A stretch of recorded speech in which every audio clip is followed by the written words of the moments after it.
The chemistry of tomatoes is fascinating and incredibly complex.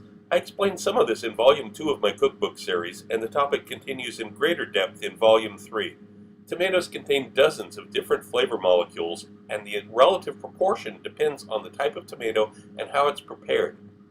You know how when you first cut into a cherry tomato, there's a burst of sweetness in the air? This cooking method captures those flavor molecules and traps them because they're more soluble in oil than they are in water. The result is a tomato sauce with a unique flavor profile.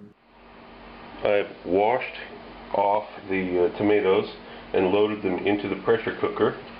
The next step is I've got the bay leaves here, and I'm just going to crumble these up loosely. Add them in. Don't have to be precise about it. Here's the 60 mils of olive oil.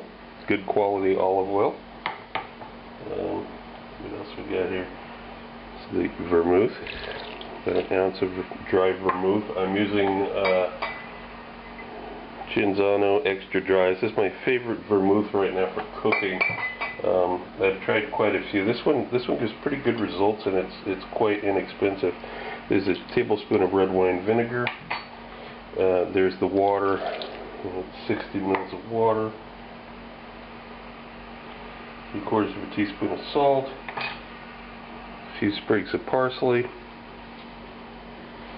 And I'm going to begin heating this. You don't really need to stir it because it's going to take care of itself as it cooks here.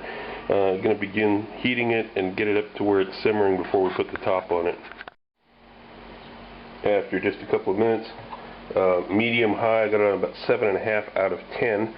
You see it comes to a boil. I'm going to clamp the lid of the pressure cooker down and keep heating. I'm turning the heat down just a tiny bit from 7.5 to 7.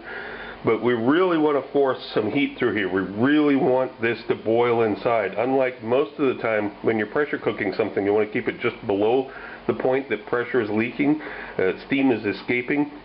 This is an instance where you actually want steam to be actively escaping. In fact, we're not even going to begin counting the time until we start to see some steam come out of the vent here.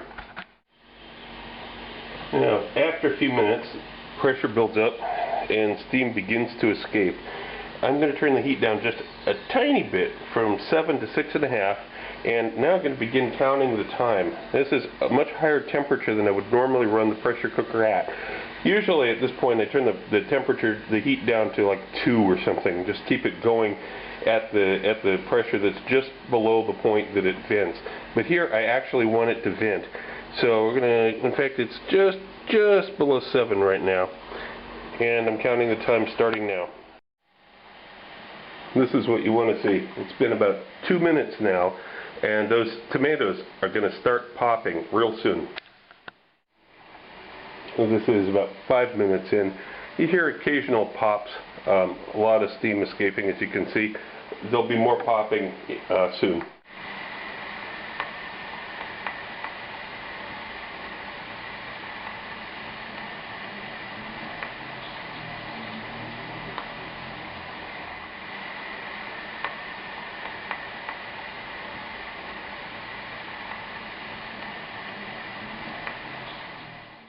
Yeah, we're at about 11 minutes. Steam is still pouring out. You hear pops every once in a while. It's really not like popcorn exactly. And finally, we're at 15 minutes since I started the timing. I'm turning the heat off completely. I'm not moving it from the burner. I'm not doing anything else. I'm not going to vent it. I'm just going to let it sit here and cool off on the heat for about half an hour. It will gradually stop releasing steam. It'll gradually cool down. That's what we want. Give it about 30 minutes.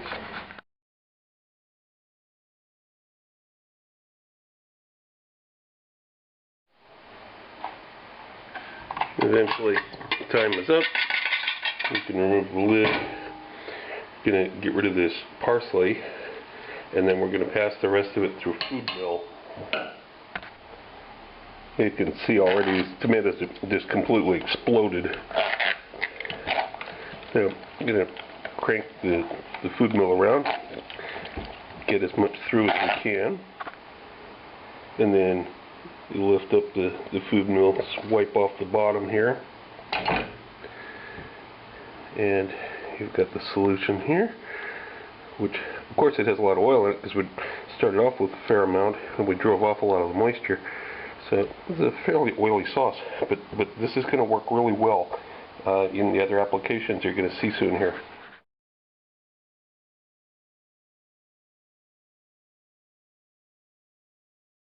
The second volume of my cookbook is now available through Amazon and other booksellers. It covers the YouTube recipes from the last 8 months with more in-depth information. I received requests for the procedures on all recipes, and I've listened to you. Every recipe has step-by-step directions, and of course there are recipes that aren't on YouTube. But this is not just a recipe book. Far from it, as you can see from some of the topics scrolling by here. I'm certain that anyone who watches my channel and any serious cook will find this book a treasury of useful and new information you won't find anywhere else. If you want to know more about my adventures as a chef around the world and have some great laughs along the way, be sure to check out the video tour of my book, 40 Years in One Night. It's up on YouTube right now. Click the link. Also look for my cocktail book, Cocktails of the South Pacific and Beyond, Advanced Mixology, available through Amazon online.